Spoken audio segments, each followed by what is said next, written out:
Welcome back to Winn Tucson. We are going to now shift gears and talk about our small business in Arizona.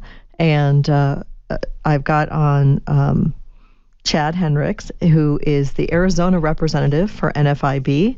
And Chad, welcome to Winn Tucson on this Monday, and thanks for joining us. Chad? Yes, this is Chad. Hi, welcome to Winn Tucson, and thanks for joining us this morning. So you are in the middle of a legislative session, and NFIB has been, I get emails almost not every day, but quite frequently. I read them all because it's important. You are one of the strongest lobbyists that we have that are fighting for small business in Arizona. And last week I received a memo about oppose HB 2290, and I'd like you to share with my listeners what that is and why we need to help point our legislators in the right direction. Oh, absolutely, and I appreciate you having me on this morning.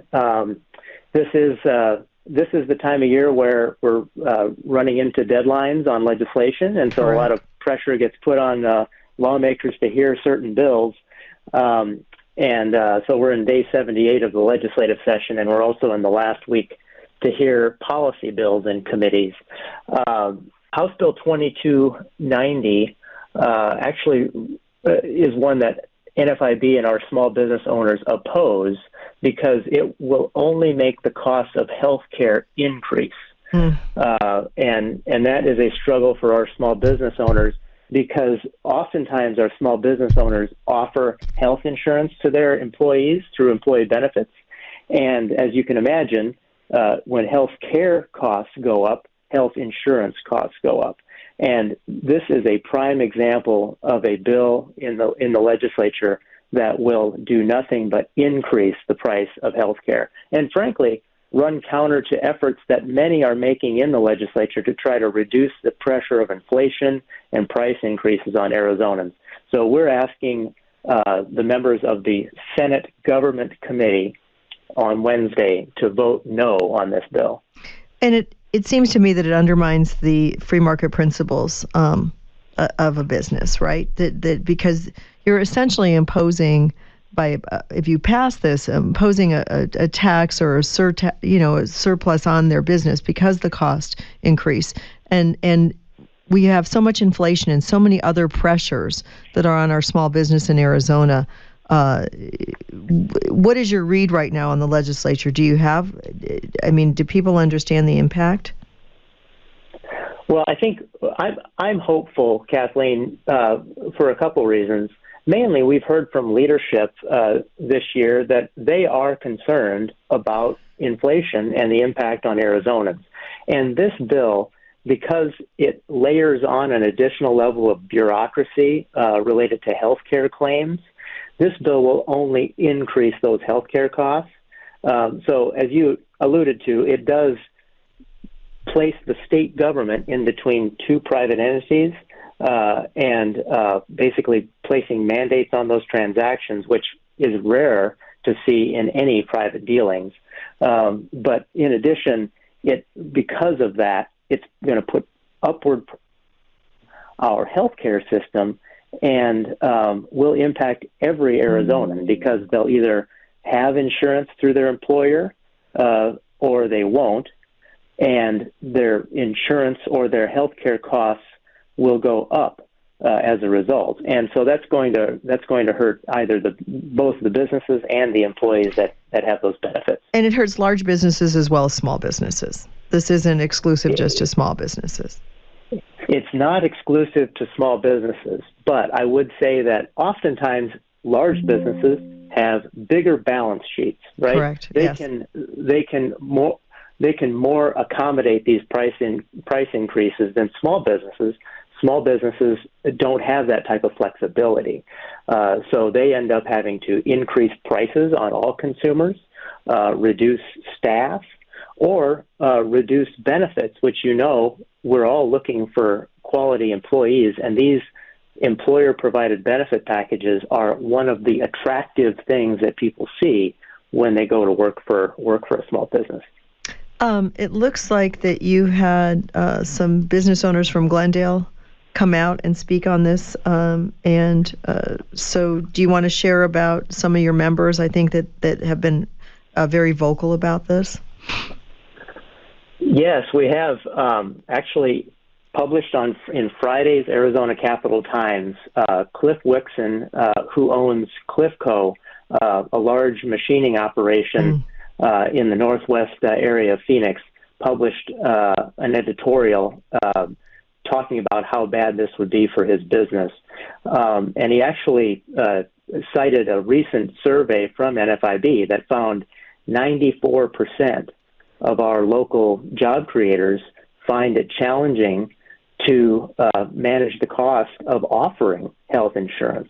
So again, this goes right back to why are we moving forward a bill that would, without doubt, raise healthcare costs and put pressure on small businesses that are trying to recruit employees and offer employer-sponsored health insurance. And Chad, do you have more small businesses coming to NFIB since you guys are doing such a great job of advocating for NFIB? Well, NFIB continues to grow.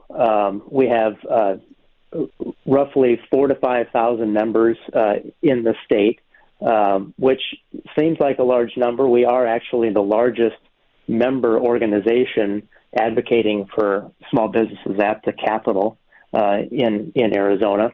But obviously, we have a lot of room to grow. And so I would encourage your folks, if you have a business of any size, privately owned business, just go to NFIB.com and click on join and see what it takes to be a member, because we could use the help. Besides the increase to healthcare costs, which would adversely affect business, what other issues is NFIB working on this session? Well, we actually do have a handful of bills that we've marked as really key votes for this legislative session. The only bill that we are opposing is House Bill 2290 that we just talked about.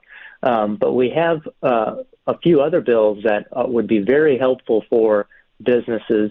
One that has to do with, it's actually nicknamed the Permit Freedom Act, which would put... I like that. We like freedom, anything freedom, and I'm assuming that you don't have to get permits, or it reduces the amount of permits. And I don't even know, but I'm going to guess that that's what this does. Actually, all it does is, the short title of it has to do with clarity and criteria for permitting. So as you would like to see in any transaction, if you're going to apply for a permit, local government and state government, please give me an idea on what is required for me to get this accepted and what is the time frame for it to be approved. So pretty basic bill there. Another one we're paying attention to is an unemployment benefits bill run by Representative Livingston. House Bill 2108 is a bill that we support that would add some additional requirements for folks that are on the unemployment rolls, but should be actively seeking work. And so it just puts some requirements on there that they show good faith efforts in checking for jobs every week. And then we have a couple bills that deal with business personal property tax and commercial property tax, which I think I talked to you earlier this year on the show about. So those are really the 5 key bills that we're working on as session wanes on here in Phoenix. And are you seeing that the legislature is, by a very slim margin, is controlled by the Republicans? Are you able to win over any of the Democrats for the bills? Because it seems like a lot of these bills have gone right down party lines. Is there anything that you're working on that you're for, that you have more consensus other than just the Republicans? Well, I would say that most of these have initially, when they passed their House of Origin, so the House bills in the House or the Senate bills in the Senate, they have been party line. I will tell you that on the health care costs bill, the House Bill 2290, that has had bipartisan opposition, and so we're hopeful in that, and we're hoping to have that bill go to the sideline here shortly. And one of the other things that NFIB does is you do a federal update. You look at the congressional outlook for small businesses. This is done outside of the state, but those that are members get the benefit of federal government relations that NFIB has. And how important are these updates that we hear from NFIB? Well, I think they're very, very important. Our elected officials in D.C. need to hear from the local business owners. And NFIB has a very aggressive program in Washington, D.C., but we bridge that gap through just basic tools that allow our members to speak directly to their lawmakers. And so you can reach out to your House or Senate representatives in Washington, D.C., just as a member of NFIB. We, as you know, as a member, Kathleen, yes.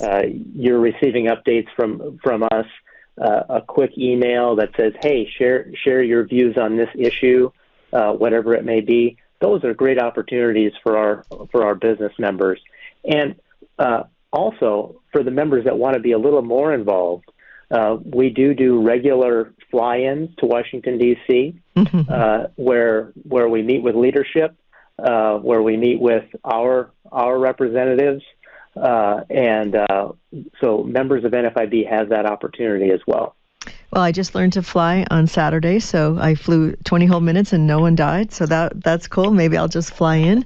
And one last question, Chad, before we go to break, which is the proposed new tax proposals for fiscal year 2024. I'm hoping we're a big no to what's currently been proposed, because I think it would be crippling for business in this country.